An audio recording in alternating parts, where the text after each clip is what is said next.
Hi అండి, hello అందరికీ. నేను మీ Sandhya. Welcome back to our channel and most welcome to Germany travel vlog. Last వ్లాగ్లో డే 1 ట్రిప్లో కొన్ని ఇంట్రెస్టింగ్ హిస్టారికల్ ప్లేసెస్ చూసాం కదండి. అక్కడ నుంచి వాకబుల్ డిస్టెన్స్లో ఉన్న ఈ ప్లేస్కి వచ్చేసేయండి. సో బెర్లిన్లో మిగిలిన ప్లేసెస్ ఏమేమి విజిట్ చేసామో, డే 1 టు డే 2 ఎలా స్పెండ్ చేసాము, అండ్ ఏ ప్లేస్ నుంచి ఏ ప్లేస్కి మనము ఈజీగా వాకబుల్ డిస్టెన్స్లో ఎలా వెళ్ళొచ్చు ఏంటి అనేది ఈ వ్లాగ్లో చూసేద్దాము రండి. సో వీడియోలోకి వెళ్ళే ముందు ఇంకా ఎవరైనా సబ్స్క్రైబ్ చేయకుండా ఉంటే ప్లీజ్ సబ్స్క్రైబ్. అసెంబ్లీ నుంచి మనం వాక్ చేస్తూ వెళ్తూ ఉంటే ఇలాగ ఒక మెమోరియల్ వస్తుంది. సో దాన్ని చూసే ఈ మెమోరియల్కి సంబంధించిన కొన్ని డీటెయిల్స్ ఇక్కడ ఇలా పోస్టర్స్ లాగా బయట పెట్టారనమాట. మనం వాటిని చూసుకొని లోపలికి వెళ్ళొచ్చు. ఇలా ఇక్కడే ఉన్న ఈ ఎంట్రన్స్ నుంచి లోపలికి వెళ్ళిన తర్వాత ఆ మెమోరియల్ ప్లేస్ వచ్చేసి ఈ వాటర్కి మిడిల్. అందుకే ఇక్కడ అందరూ ఇలా వాటర్కి యువతల వైపే ఉండి ఫొటోస్ వీడియోస్ తీసుకుంటున్నారు. ఇక్కడ నుంచి బయటికి రాగానే మాకు ఎక్కడి నుంచో చిన్న మ్యూజిక్ వినిపిస్తూ ఉందన్నమాట. సో బయటికి రాగానే అర్థమైంది ఇతను ఇక్కడ నుంచి చక్కగా వయలిన్ ప్లే చేస్తున్నాడు అనమాట. చాలా సాఫ్ట్గా మ్యూజిక్ వినసొంపుగా ఉంది. అక్కడే అందరం చాలాసేపు నిల్చొని అతని మ్యూజిక్ని జర్నీలో ఇలా ఎక్కువగా చూస్తూ ఉంటామండి. రోడ్డు పక్కన ఇలాగ చాలామంది మ్యూజిషియన్స్ మనకి ఇలా కనిపిస్తారు. అక్కడ నుంచి ఇంకొక మెమోరియల్ ప్లేస్కి వెళ్తున్నాము. దారిలో ఇది యుఎస్ ఎంబసీ అనమాట. ఇంకొక మెమోరియల్ ప్లేస్కి వచ్చేసాము. అంటే 2వ ప్రపంచ యుద్ధం జరిగినప్పుడు చనిపోయిన చాలామంది కోసము ఇక్కడ ఇలా స్తూపాలు కట్టారంటండి. సో ఆ స్తూపాల దగ్గర మనం లోపలికి వెళ్తే మాత్రము చాలా డేంజర్గా ఉంటుందన్నమాట. బయట అవి చూడంగానే ఇలా కనిపిస్తున్నాయి కదా, బట్ లోపలికి వెళ్ళే కొద్దీ చాలా లోతుగా ఉంటుంది ప్లేస్. అంటే అవి చాలా హైట్గా కట్టారు. ఇదిగోండి చూడండి ఇలా ఉంటాయి. సో మేము ముందుగానే బయటే ఆ ఎంట్రన్స్ దగ్గరే లోపలికి వెళ్ళిన తర్వాత ఎవరైనా ఒకరికొకరం కనిపించకుండా తప్పిపోయినట్లయితే మాత్రం బయటకు వచ్చి ఈ ప్లేస్లో కలుద్దాము అని చెప్పుకొని వెళ్ళామండి. సో ఇలాగ ఏంటో సందులుగా లోపలంతా గందరగోళంగా ఉంది. ముందైతే లోపలికి వెళ్ళంగానే ఒక నిమిషం భయం వేస్తుంది. ఏంటి ఇవి ఇంత హైట్ కట్టారు, వీటి మధ్యలో పిల్లలు ఎటు నుంచి ఎటు వెళ్తారో అన్నట్లుగా ఉందన్నమాట. సో ఇక్కడ నుంచి బయటకు వచ్చేసామండి. దెన్ మనం వెళ్తూ ఉంటే దారిలో ఈ బిల్డింగ్స్, ఈ కన్స్ట్రక్షన్ సూపర్గా ఉంది. చూసి మీరు కూడా ఎంజాయ్ చేయండి. ఈ దారిలోనే మాకు ఇండియన్ రెస్టారెంట్ కనిపించింది. బట్ మేమైతే లోపలికి వెళ్ళలేదు, జస్ట్ చూసి హ్యాపీగా ఫీల్ అయ్యాము. ఎందుకంటే మేము ఫుడ్ తీసుకెళ్ళాము, పిల్లలు ఉన్నారు కాబట్టి కొంచెం కేర్ఫుల్గా ముందే తీసుకెళ్ళాము.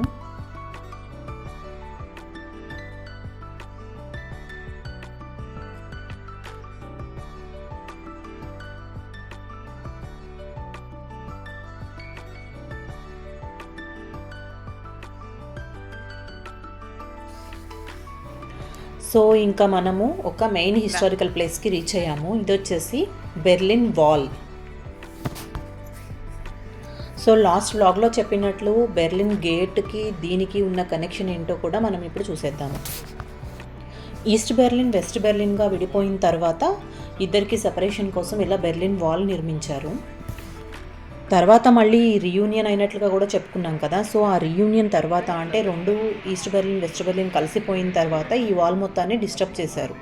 బట్ మనకి ఇంకా వాళ్ళు డిస్టర్బ్ చేసిన వాళ్ళు అలాగే కనిపిస్తూ ఉంది. కొన్ని చిన్న పార్టికల్స్, అంటే కొన్ని వాళ్ళకి కావాలి అనుకున్న మెమరీస్ని కొన్నిటిని కూడా ఇక్కడే భద్రపరిచారు. ఇలా లోపలికి ఎంటర్ అవ్వగానే ఇక్కడ ఒక ప్రోటోటైప్ ప్లాన్ ఉందన్నమాట. దాన్ని చూసుకుంటే మనకు అంతా అర్థమవుతుంది. ఈ వాల్ గురించి సంబంధించిన డీటెయిల్స్ అన్నీ ఎక్కడి నుంచి ఎటు కన్స్ట్రక్షన్ అయ్యింది ఏంటి అనేది మొత్తం మనకు అర్థమవుతుంది. ఇంకొక అతి ముఖ్యమైన విషయం ఏంటంటే ఈ బెర్లిన్ వాల్ని ఒక్క నైట్లో కట్టేశారంట అండి.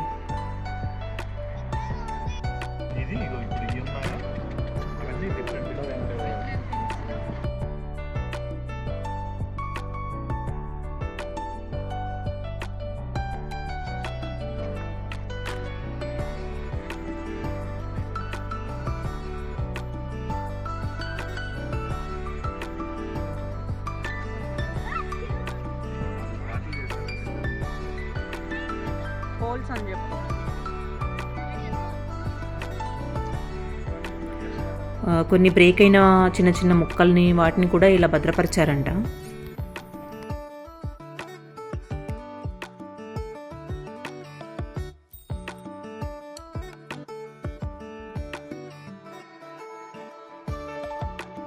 ఇదంతా కూడా బెర్లిన్ వాలేనంటండి. ఈ యుద్ధాలన్నీ జరిగి కొట్లాట్లన్నీ జరిగినప్పుడు ఈస్ట్ బెర్లిన్, వెస్ట్ బెర్లిన్గా విడిపోయినప్పుడు బెర్లిన్ గేటు మధ్యలో ఉందంట. ఆ మాన్యుమెంట్ ఆ మధ్యలో ఉండడం వల్ల వీళ్ళు మళ్ళీ కలిసిపోయినప్పుడు దాన్ని రీయూనియన్కి సింబల్గా చెప్పారు. ఈ బెర్లిన్ వాల్ దగ్గర ఇక్కడ ఒక ర్యాక్లో చాలామంది ఫొటోస్ని ఇలా పెట్టారు. ఈ మెమరీస్కి ఎంత వాల్యూ ఇస్తున్నారంటే చాలామంది తీసుకొచ్చి ఫ్లవర్స్ కూడా పెడుతున్నారు.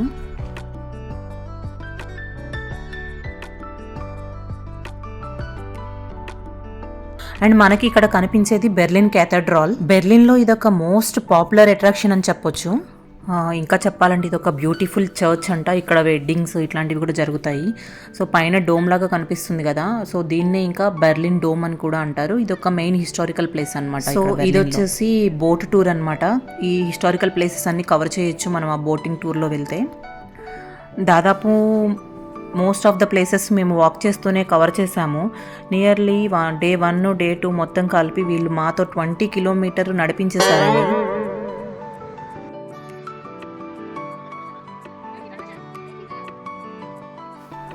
ఇది వచ్చేసి బోటింగ్ కోసం మనం టికెట్స్ బుక్ చేసుకోవాలి అంటే ఇక్కడ కౌంటర్ ఉంది అండ్ అక్కడ మ్యాప్ ఉంది కదా, సో ఆ మ్యాప్లో మనము ఏ ప్లేసెస్ కవర్ చేస్తామనేది కూడా ఉంది.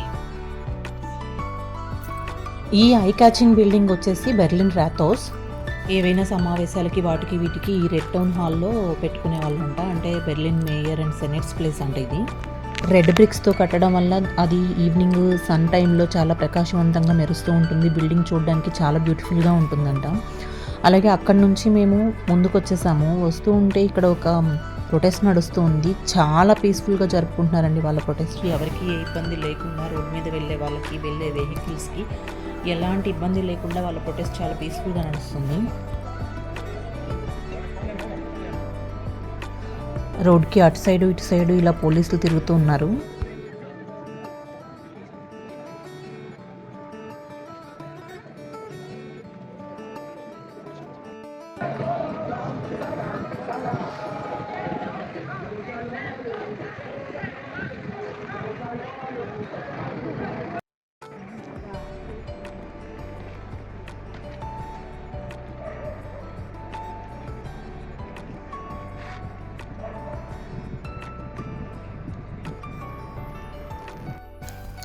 ఈ సెంటర్ ప్లేస్ నుంచి వాళ్ళ ప్రొటెస్ట్ స్టార్ట్ చేసుకున్నారు. ఇది వచ్చేసి నెప్ట్యూన్ ఫౌంటైన్. ఈ స్టాచ్యూలో సెంటర్లో Roman God Neptune and 4 women 4 main reverse ని రిప్రజెంట్ చేస్తాయంట.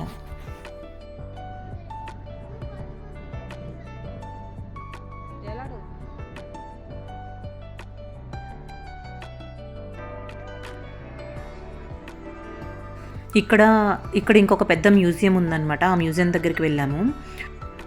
మ్యూజియంలోకి వెళ్ళాము. చాలా చాలా బాగుంది లోపలంతా. అక్కడ లోపలికి వెళ్ళిన తర్వాత మళ్ళీ పైన అంతా చూడడానికి లోపల ఎంట్రీ టికెట్ ఉందన్నమాట.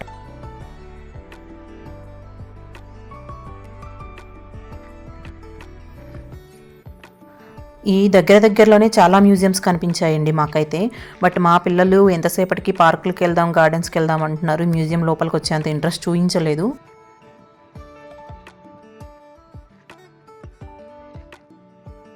ఈ మ్యూజియంస్ సరౌండింగ్స్ ఇవన్నీ బయట కన్స్ట్రక్షన్స్ ఆ ఏరియా అంతా చూసేశారు కదా, సో ఇంకా లోపలికి వెళ్దాం వచ్చేసేయండి.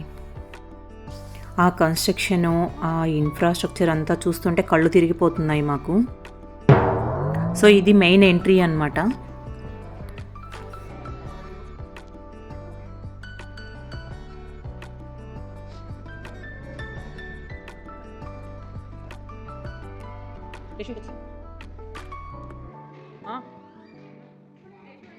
ఓకేలా ఉన్నాయి.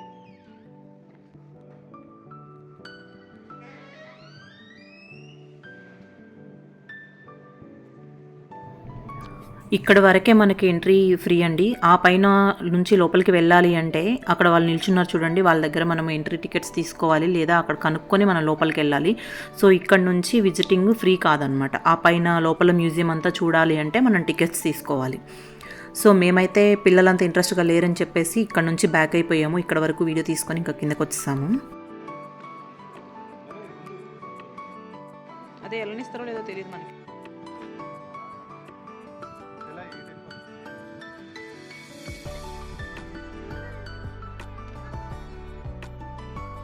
ఇవన్నీ మ్యూజియంసే కాబట్టి అలా బయట నుంచే ఒక లుక్ వేసుకుని మేము వచ్చేసాము అక్కడ నుంచి. సో మా వాళ్ళేమో ఇక్కడ అంతా మనం ఏమేమి చూసాము ఈ నియర్ బై సరౌండింగ్స్ అంతా ఇక్కడ చెక్ చేసుకుంటున్నారు.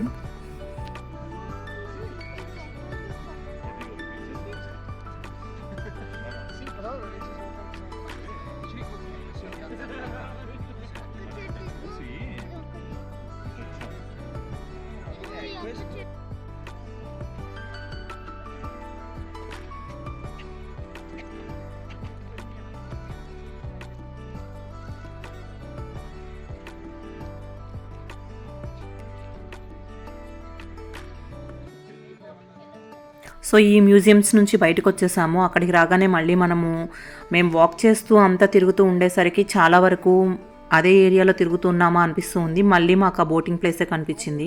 అక్కడ నుంచి పక్కకు వచ్చేస్తే అక్కడ మార్కెట్స్ పెట్టున్నాయన్నమాట. ఏంటా అని చెప్పేసి మనం ఏమైనా కొనగలమా అన్నట్లు చూసాము. ఒక్కటి కూడా మనం టచ్ చేసే రీజనబుల్ ప్రైజెస్లో లేవు. అన్నీ జస్ట్ విండో షాపింగ్ చేసి బయటకు వచ్చేసాము. క్రాఫ్ట్స్ ఎక్కువగా పెట్టారు, పెయింటింగ్స్ ఉన్నాయి అండ్ హ్యాండ్మేడ్ థింగ్స్ ఇలాంటివన్నీ చాలా పెట్టారు. ఈ జ్యువెలరీ ఐటమ్స్ ఒక్కటి కూడా నేను టచ్ చేసేలా లేవు. జస్ట్ చూసే ఆనందం కొద్దీ అన్నిటినీ చూశాను.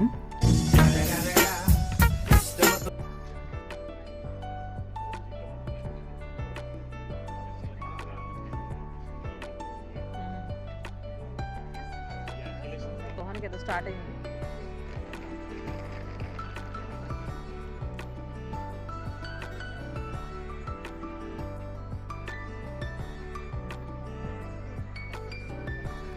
కొన్ని అయితే చాలా చాలా బాగున్నాయి చూడటానికి. డెకరేటివ్ ఐటమ్స్ కానీ అన్నీ చాలా బాగున్నాయి. ఇంకా ఇక్కడ ఒక స్పెషల్ అట్రాక్షన్ అనమాట. ఏంటి ఇక్కడ అందరూ గుమిగూడారని చెప్పేసి వెళ్ళాము. అతను అక్కడ కాయిన్స్తో లాకెట్స్ తయారు చేస్తున్నారు. అలా కట్ చేసి చేస్తున్నారు. ఆయన చూపిస్తున్నారు కదా, అలా కట్ స్టార్ట్ అయిపోయినట్టు.